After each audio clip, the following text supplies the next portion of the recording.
See, just as I said, a defective product from late birth. William, my ex-husband who left me for another woman 10 years ago, was smirking as he looked back and forth between my daughter in a wheelchair and me. She's my child. Got a problem with that? My current husband glared at William as he said this. What? No way. My happy life after remarrying. The truth dawned on William, and he looked up to the sky insanely. I am Jane, a housewife in my 40s. Now, I am remarried and living a happy life with my daughter Diana and my husband Oscar. Until 10 years ago, I was living a miserable life that cannot even be compared to the one I have now. I got married for the first time when I was 25 years old. I graduated from college and got a job where I met William. I worked as a receptionist, and he was in the sales department at the same company. As we saw each other every day, he started talking to me. We became friendly over time, and naturally started going out for meals and watching movies together after work. And then, on a date one day, he proposed to me like this. I'm happy to have met someone like you. Will you marry me, so we can continue this happiness together? Yes, I will. I accepted without hesitation. When my parents found out about the marriage, they were overjoyed. I quit my job after getting married. This was because William wanted me to stay at home. At first, I thought it would be best for both of us to work, but my husband had a different idea. But you're a receptionist, right? You meet all sorts of people like me in sales or clients. I can't help but worry that someone might flirt with you. We can save money if I work too. And we might have children eventually. I'll work harder to make up for it. My husband was possessive by nature.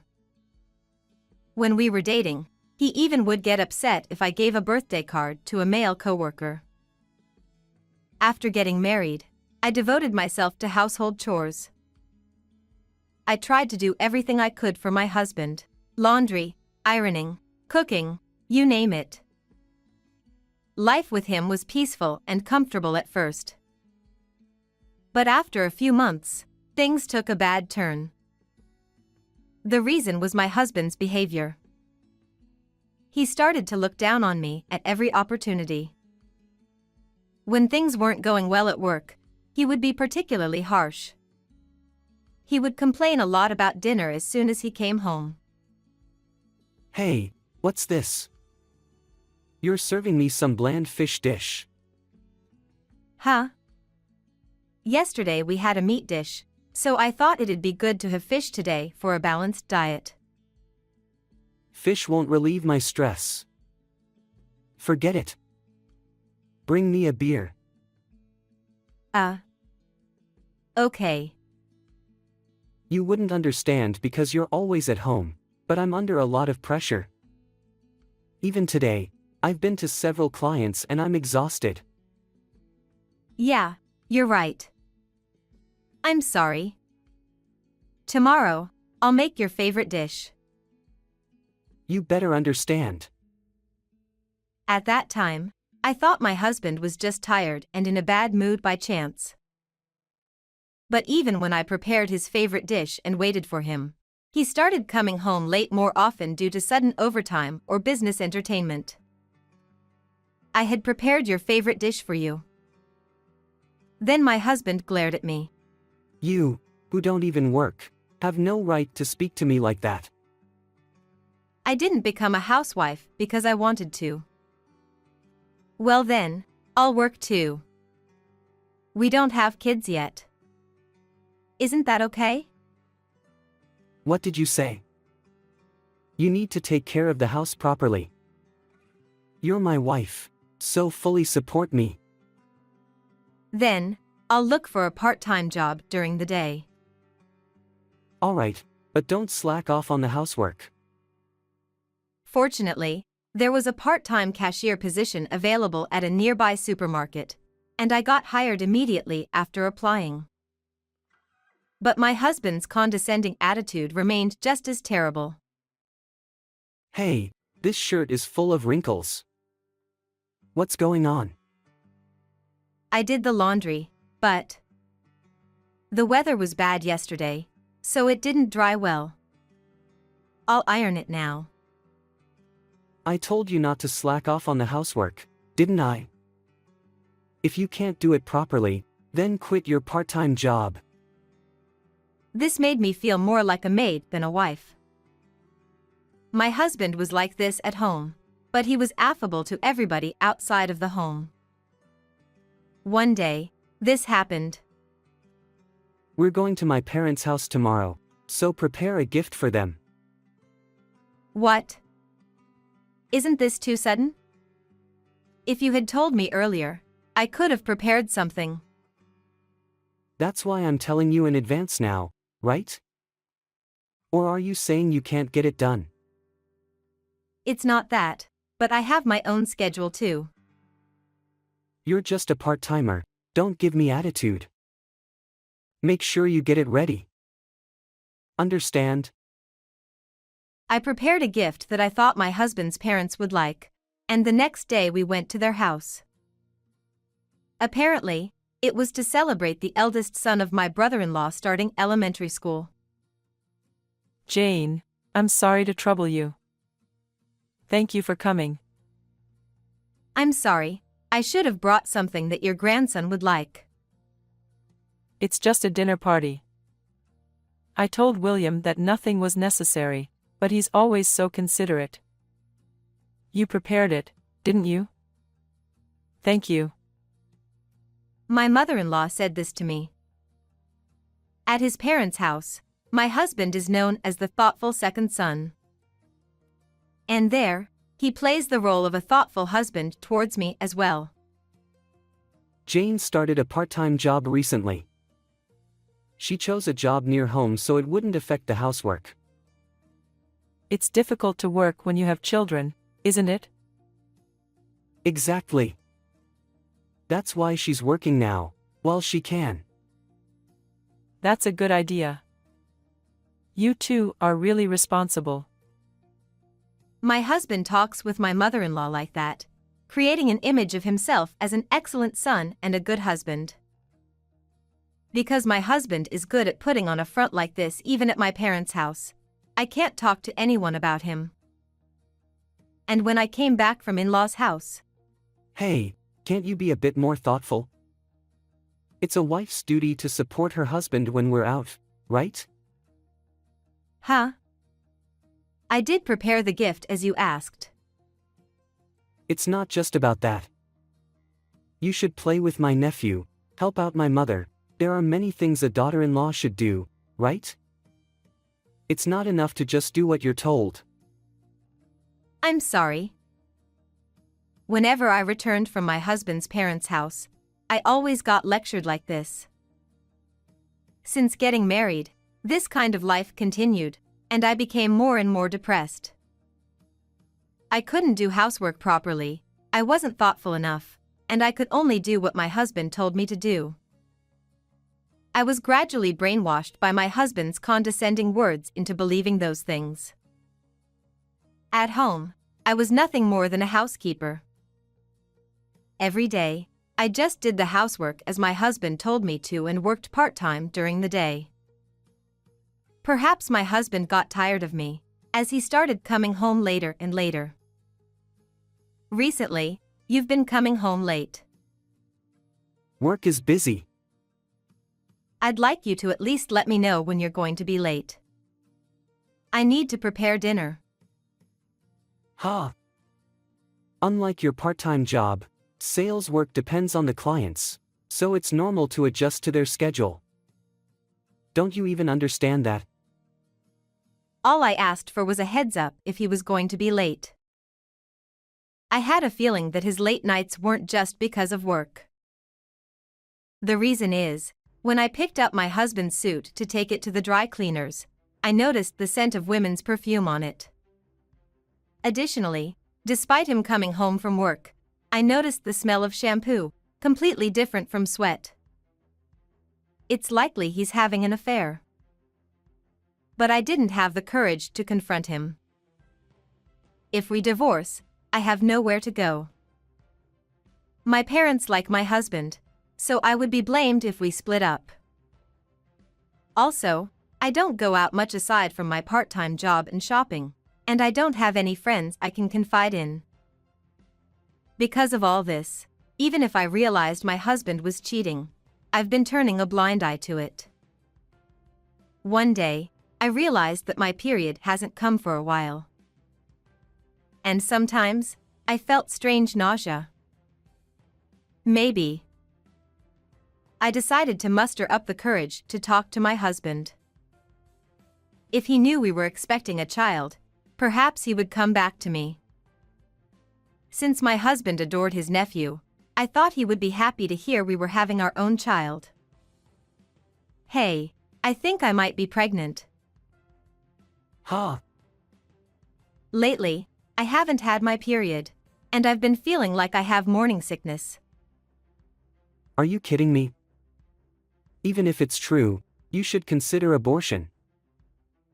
Wait, why? What do you mean? Because, you're 35, aren't you? So what? Well, you know, pregnancy over 35 comes with risks. There's no guarantee the baby will be delivered safely, and there's a chance they might have disabilities. What? And besides, I have no intention of raising a child with you. Maybe we should just break up. What? Why would you say that? You like kids, don't you? You adore your nephew, right? Ah, I was just pretending to like him. I don't actually like kids. I hate crying babies. That's. And besides, I've been thinking of you more like a maid. But if you're going to have a child, then you're out. You do realize, don't you?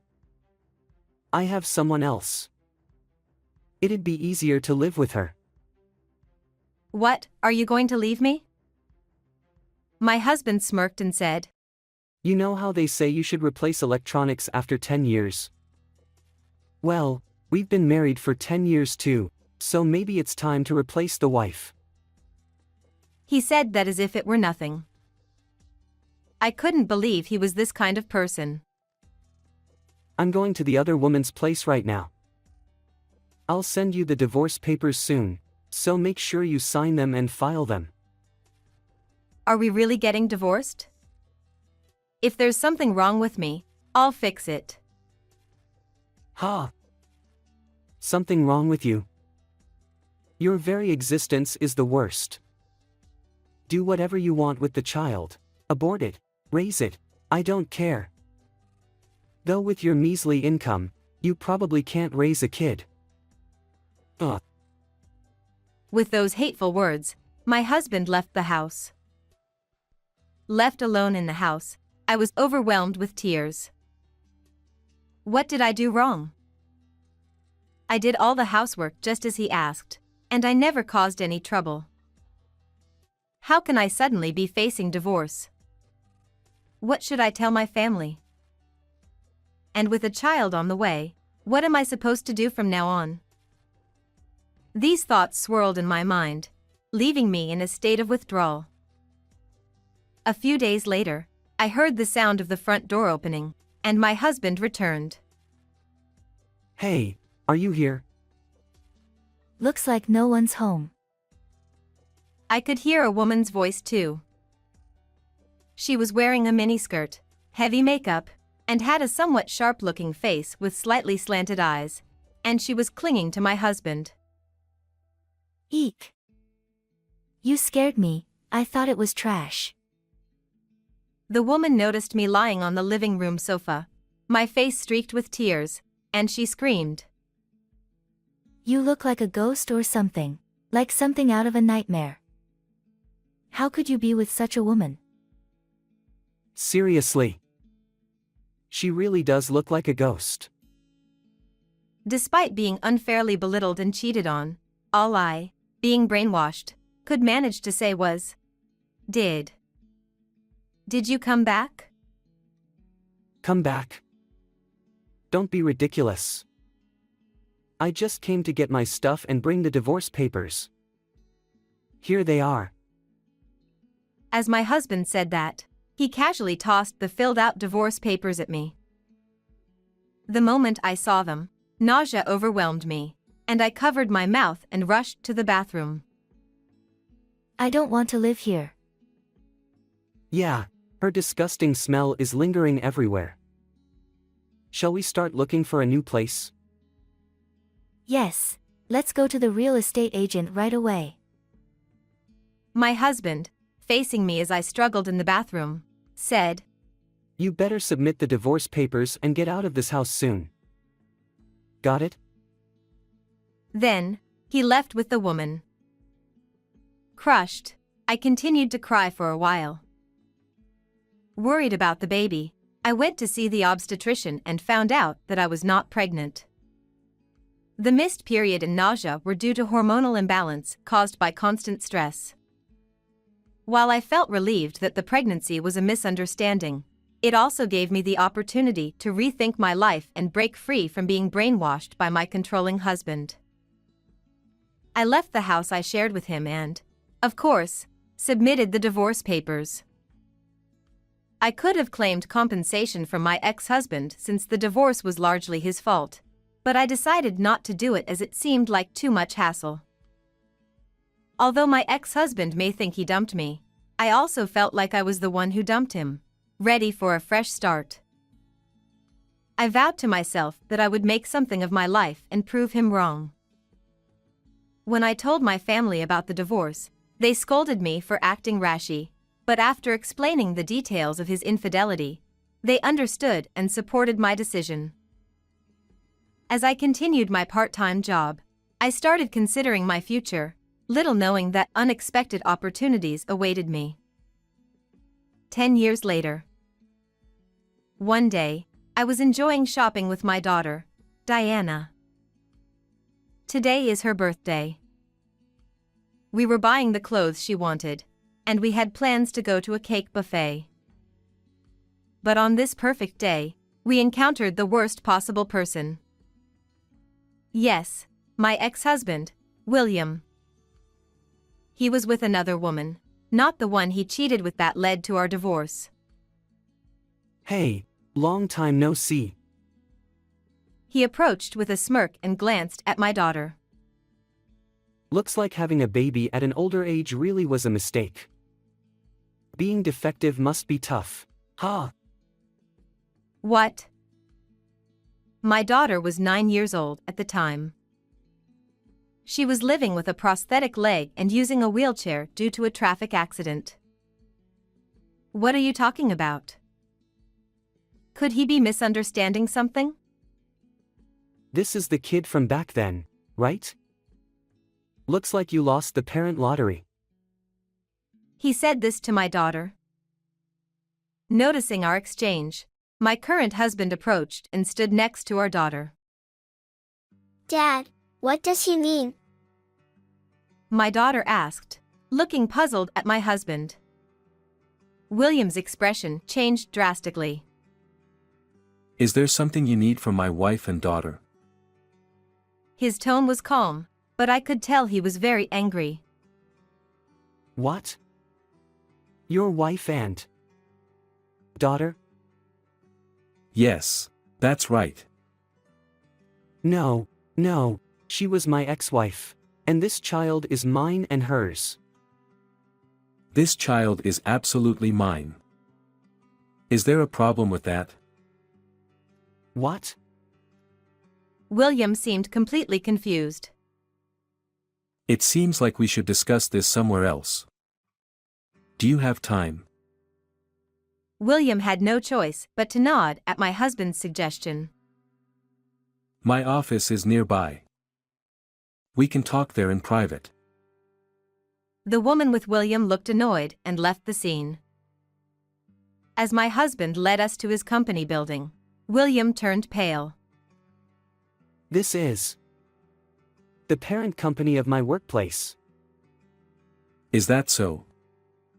By the way, what's the name of your company? When William mentioned the name, my husband smiled. Ah, yes. That's the company we recently took over in M&A. Indeed, my husband had bought the company where William worked. I had no idea. I've been so rude. William curled in embarrassment. Let's discuss everything, including that matter, in my office. Since it was a weekday, there were many employees working as usual, and we walked past them to the president's office. We left our daughter, in her wheelchair, to a secretary for assistance. My husband, who is the president, began the conversation. Where should we start? You are my wife's ex-husband, correct? Yes, that's correct. I've heard about your time together. You abandoned her due to your infidelity. Abandoned? That's a harsh way to put it.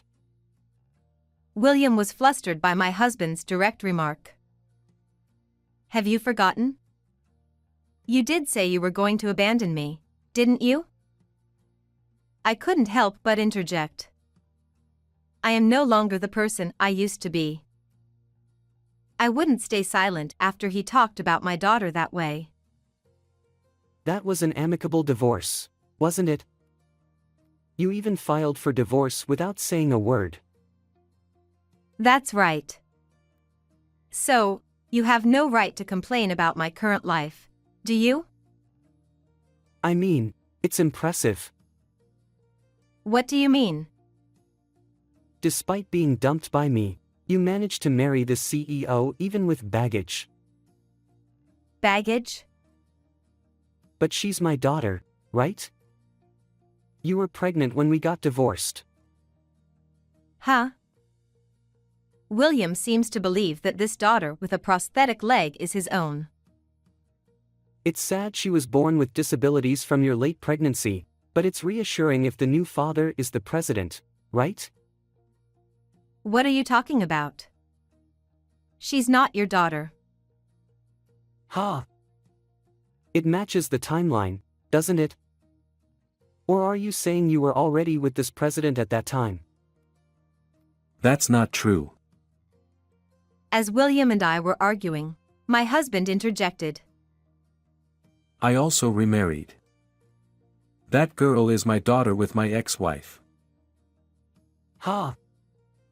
Then what about the prosthetic leg and wheelchair? My husband answered William's question carefully. Ah, she lost my leg in a traffic accident a few years ago, and my current wife took care of her at that time. Yes, after my divorce, I chose to pursue a new life by becoming a counselor. Realizing that I had been brainwashed by William, I began studying to become a psychological counselor in order to restore my mental health. I obtained my qualifications and started working at a welfare facility to support people who were in similar situations to mine. It was there that I met this young girl who had just been in a traffic accident. She became withdrawn after losing her leg in the accident. Her mother had already passed away, and my current husband struggled to get her to open up, so she came to our facility for rehabilitation. She loved reading novels and often read mature stories despite being a child. I happened to be reading the same novel, which led us to start talking, and gradually she opened up to me. Naturally, I also started talking more with her father, and eventually, we decided to remarry. So, what happened to my child from back then? Did you abort it? William was pressing for answers. It was a misunderstanding. I wasn't pregnant. Ha! William's voice cracked.